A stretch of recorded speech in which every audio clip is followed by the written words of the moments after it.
Alright, first off, let's say you know how to do this. Now you need to do it in CAD. Format, you want to get your units to be inches probably because you're dealing in architectural work.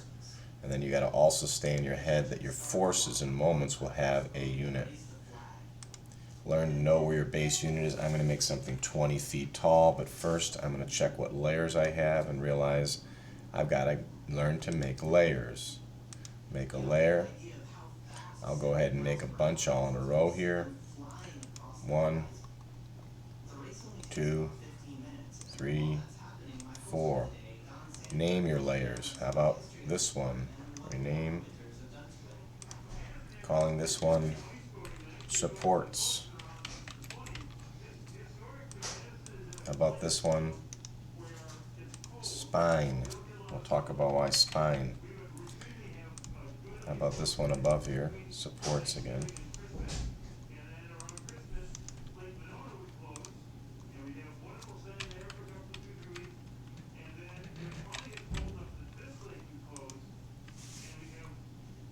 Okay, supports is already done. So you have supports, spine,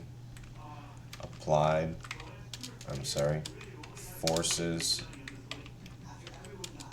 applied, rename, forces, reaction, and one final one which becomes pretty important is forces, unit. Forces, reaction, unit, forces. And you'll add more and more of those as you go through. Remember that learning to load a set of layers from some particular spot so you can get layer names that make sense with names in them is what you're going to be looking for. Force 1, force 2, force 3, force 4. So I'll use that one there. Load, okay. And I'll hit cancel there and I'll hit OK. So now I've got different forces. I'm going to go ahead and put and draft my drafting on the spine layer. I'll call that center for now. Probably would like it to be continuous.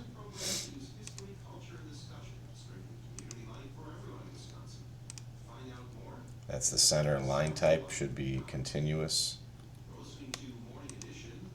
I'm going to draft the spine, which is the structure. You don't draft the picture that they give you. You draft a simplification of what would be called a free body diagram. You decide what is the free body. So I'm going to now just go ahead and learn to draft line, thinking of to start to putting it at a logical 0, 0 point, probably your pin joint, and then I'll make mine 20 feet, which is 240 inches. An extents.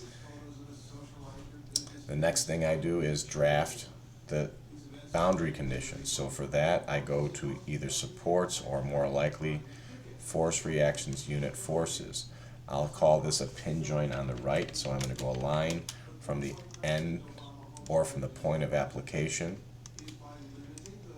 right, at a unit of 1 inch or 1 unit. You probably won't even see it. You'll have to learn to deal with it. You then have to check that you did it in the right direction. So again, much easier to do this. Line from the end here at an angle of 90, perpendicular to the point of contact. That, of course, you're going to want to immediately have on a different color. You're going to want it to be probably thicker in the end, so you can see it, because they're going to be very short. They'll get lost to your eye, but you want to make them a unit because that's what they are. You do not know what they are yet. Finally here, I'll do the same here, line from the end, so that was at 0, 0.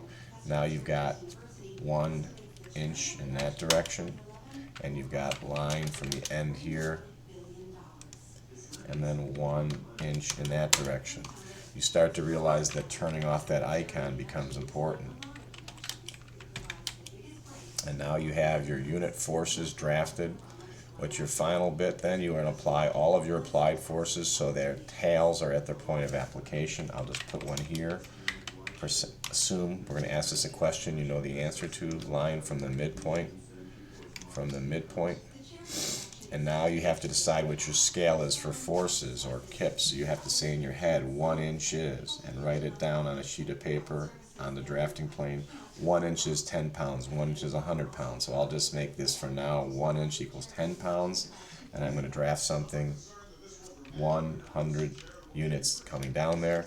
You see now I've got forces. I want that to be on what? That is an applied force.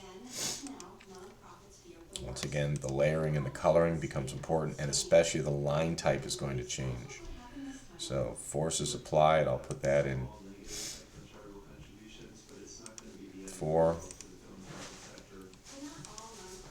We now are set to do this, and you're set to use the field command and the table command. So I'm just going to go ahead and do the first force, which is the applied force, by doing something I don't always like to do, but table. Someplace you're going to need at least 1, 2, 3, 4, 5, about 10 columns. So make them. And you'll need a great number of rows, but over time we'll go ahead and stick it there. It's going to be too big for us, and we're going to now have to hit. There's my column, there it is. So I now that is this for here for this reason. You're going to now use the field command.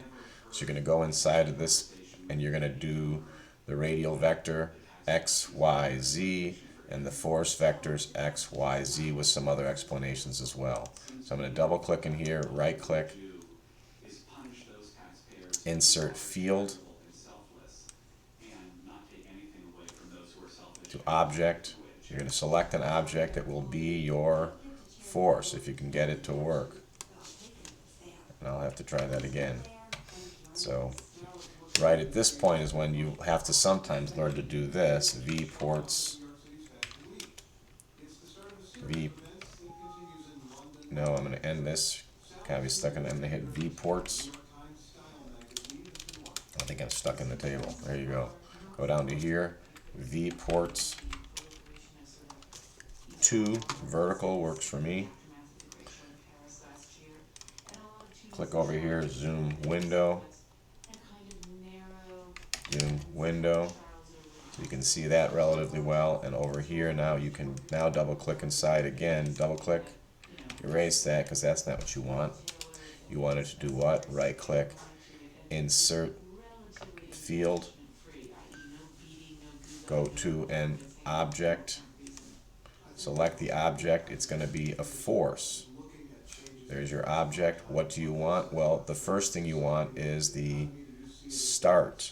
That's why you drafted things from the right position, and you're going to do these individually. You're going to do decimal. You're going to grab the X.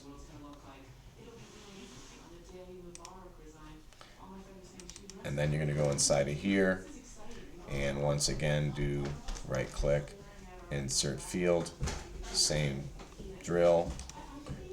You'll see this is essentially what you were doing when you're dealing in Ruby anyway, but you want to get used to being able to conceptualize before you go to data extraction, which is how this is really going to be done.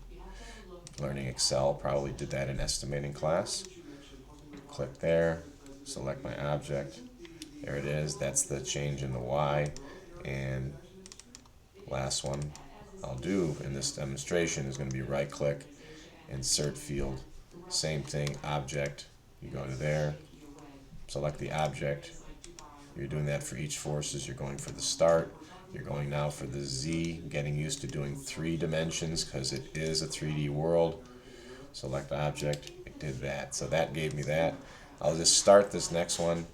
Zoom here. I didn't save a view, so I lost what I wanted. Zoom, extents, right? I'm going to go over here and pan.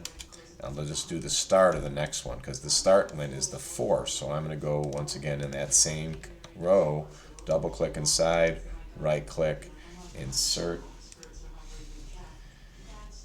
field, object. This time you're going to select that object again. This time you're not going to be doing start, you're going to be doing delta.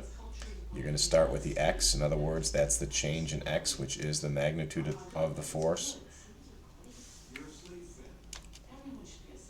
And I had a change in x of 0. I'll do one more here. Double click inside.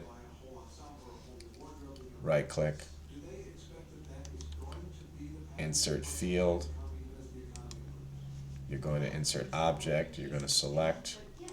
Going to grab. Start. Now you want the y. Hit OK. And that would be the y. And it is not correct because I had grabbed the wrong thing. You need to check these. I'm going to go back in here. And if I look at those properties, you'll probably be able to see what I did wrong. But instead, you're just going to learn to cut.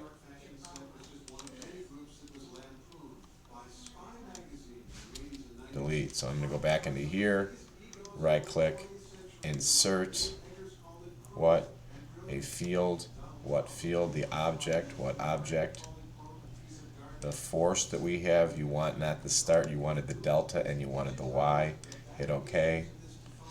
It should be a negative, whatever you put it in, negative 100, which of course you said is going to really mean negative 1,000. You do the same for the z, right click, insert, field, object, select, grab.